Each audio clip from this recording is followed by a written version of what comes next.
Hello everyone, West Bengal SSC group C এবং D পরীক্ষার জন্য যারা প্রিপারেশন নিচ্ছ তাদের সকলের কাছে আজকের এই ভিডিওটা ভীষণ গুরুত্বপূর্ণ। কেননা আজকের এই ভিডিওটিতে রাখা হয়েছে এমন কিছু গুরুত্বপূর্ণ প্রশ্ন যেগুলো প্র্যাকটিসের মাধ্যমে তুমি বুঝতে পারবে তোমার প্রিপারেশন লেভেলটা কোথায়, এবং সেই সঙ্গে সঙ্গে যদি কোনো প্রশ্ন অজানা থাকে সেগুলো জানা হবে। এবং এতে কিছু বেসিক কোশ্চেন রাখা রয়েছে, কিছু মডারেট লেভেল এবং কিছু হাই লেভেল কোশ্চেন রাখা আছে। তো প্রথম থেকে শেষ পর্যন্ত দেখলেই বুঝতে পারবে কোনগুলো জানা এবং কোনগুলো অজানা।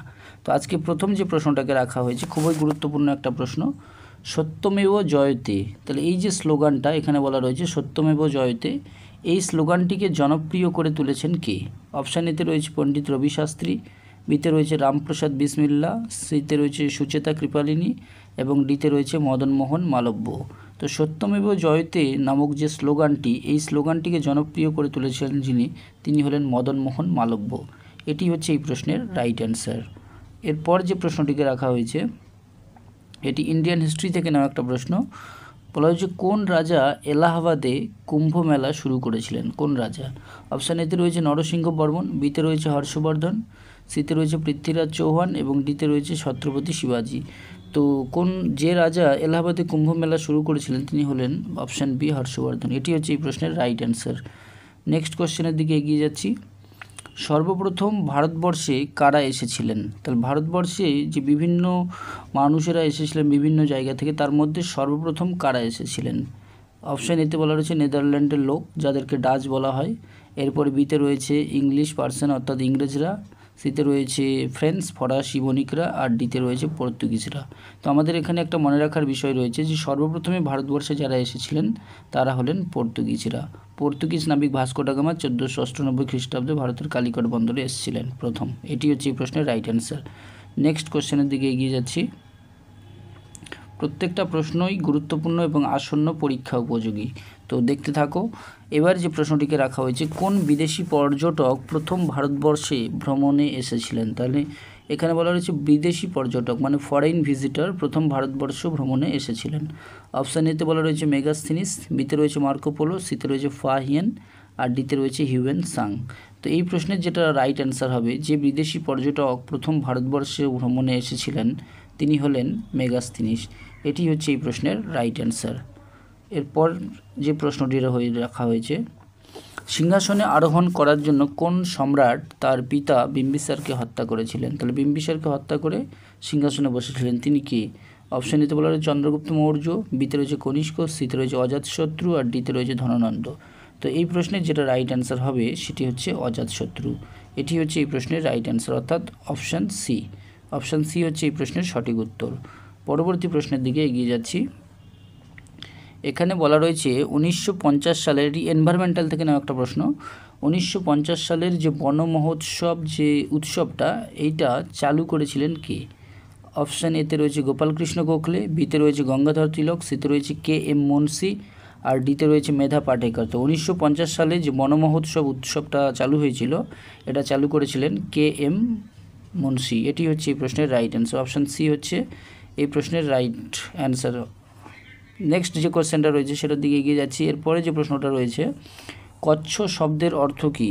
তো আমরা কচ্ছের রান প্রত্যেকেই পড়েছি। তো এখানে কচ্ছের রানের মধ্য থেকে যে কচ্ছ কথাটা রয়েছে এই কচ্ছ কথার অর্থটা হলো কি?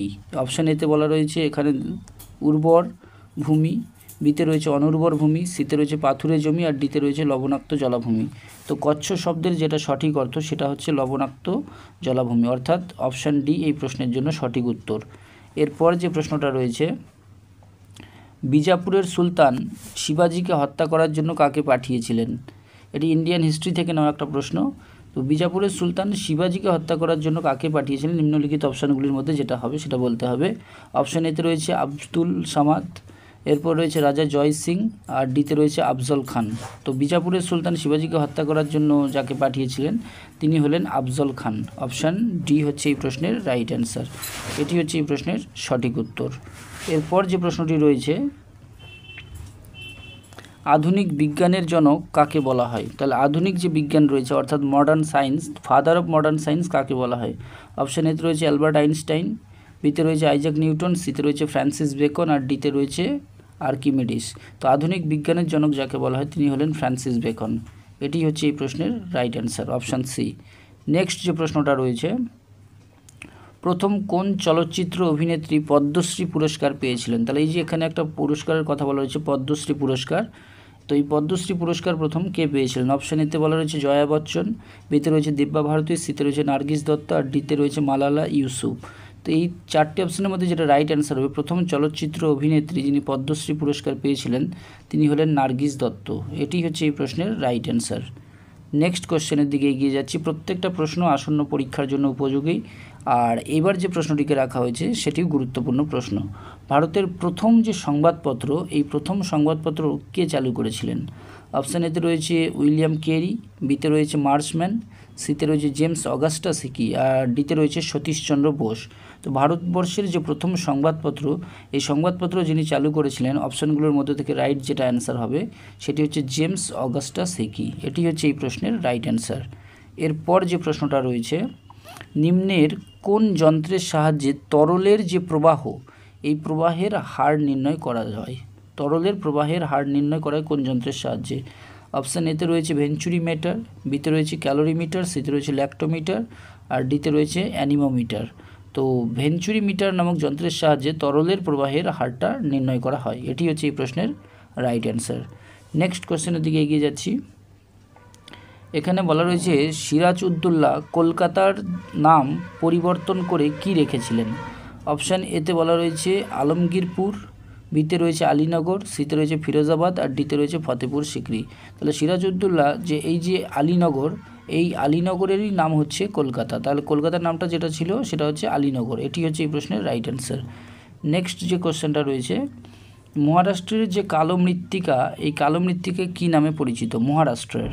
তাহলে মহারাষ্ট্রের কালো মৃত্তিকা কী নামে পরিচিত? অপশান এতে বলা রয়েছে খাদার, বিতে রয়েছে ভাঙ্গর, সিতে রয়েছে ল্যাটেরাইট, আর ডিতে রয়েছে রেগুর। তো মহারাষ্ট্রের যে কালো মৃত্তিকা সেটি রেগুর নামে পরিচিত। খুবই গুরুত্বপূর্ণ প্রশ্ন। এরপর যে প্রশ্নটা রাখা আছে, এটি বুকস অ্যান্ড অথার্স থেকে নেওয়া একটা গুরুত্বপূর্ণ কোশ্চেন। এখানে বলা রয়েছে র্যাচেল কার্সন এর লেখা বইটির নাম কী? তাহলে র্যাচেল কার্সন এর লেখা বইটির নাম হচ্ছে, এখানে আমাদের বলতে হবে র্যাচেল কার্সনের লেখা যে বইটি রয়েছে সেই বইটির নাম হচ্ছে সাইলেন্ট স্প্রিং। এটি হচ্ছে এই প্রশ্নের রাইট অ্যান্সার। সাইলেন্ট স্প্রিং বইয়ের লেখক হচ্ছে র্যাচেল কার্সন। আর হ্যারি পটার নামক যে বইটা রয়েছে, হ্যারি পটার, এই হ্যারি পটার বইটির লেখককে যদি কেউ জেনে থাকো অবশ্যই জানাবে। হ্যারি পটার বইয়ের লেখককে, রাইটারের নাম। আর সাইলেন্ট স্প্রিং বইয়ের লেখক হচ্ছে র্যাচেল কার্সন। নেক্সট কোশ্চেনের দিকে এগিয়ে যাচ্ছি।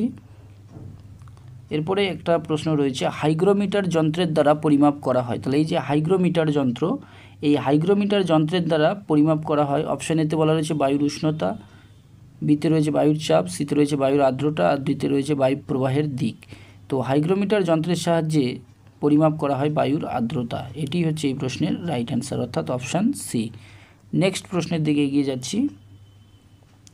ভারতের যে নৌ একাডেমি, তো এই নৌ একাডেমি কোথায় অবস্থিত? ভারতবর্ষের নৌ একাডেমি।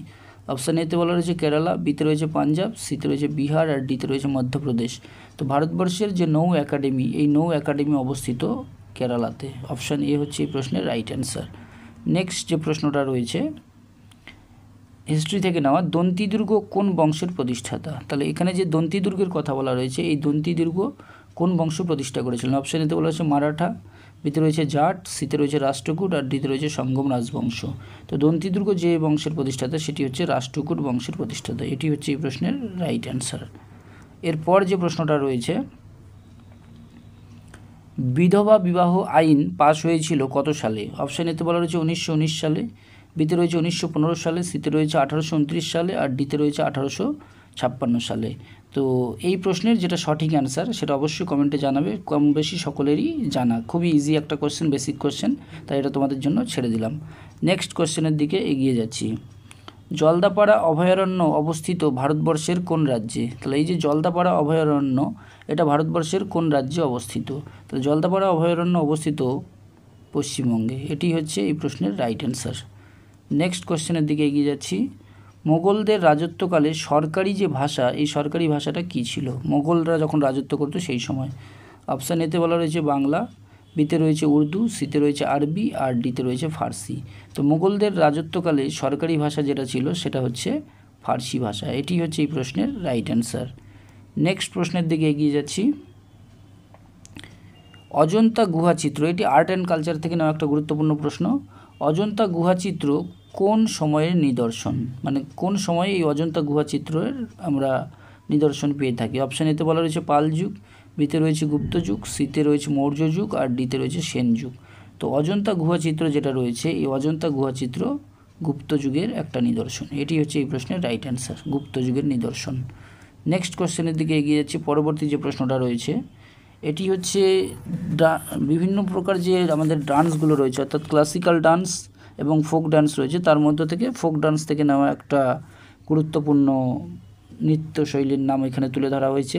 তো টোটাল যে ক্লাসিক্যাল ডান্স রয়েছে, টোটাল কত প্রকার ক্লাসিক্যাল ডান্স রয়েছে অবশ্যই যদি তোমরা জেনে থাকো অবশ্যই জানাবে। টোটাল কত প্রকার ক্লাসিক্যাল ডান্স রয়েছে, এর মধ্যে তামিলনাড়ুতে কোনটা বেশি প্রচলিত?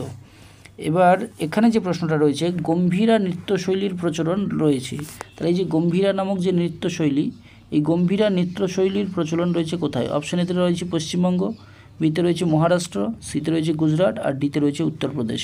তো গম্ভীরা নৃত্যশৈলীর প্রচলন যেখানে রয়েছে সেটা হচ্ছে পশ্চিমবঙ্গ। এবং এই গম্ভীরা ছাড়া পশ্চিমবঙ্গে আর কি কি নৃত্য মানে লোকনৃত্য রয়েছে সেগুলো যদি জেনে থাকো অবশ্যই কমেন্টে জানাবে। পশ্চিমবঙ্গের অন্যান্য লোকনৃত্যগুলোর নাম কি কি? নেক্সট কোশ্চেনের দিকে এগিয়ে যাচ্ছি। এটি আজকের লাস্ট প্রশ্ন।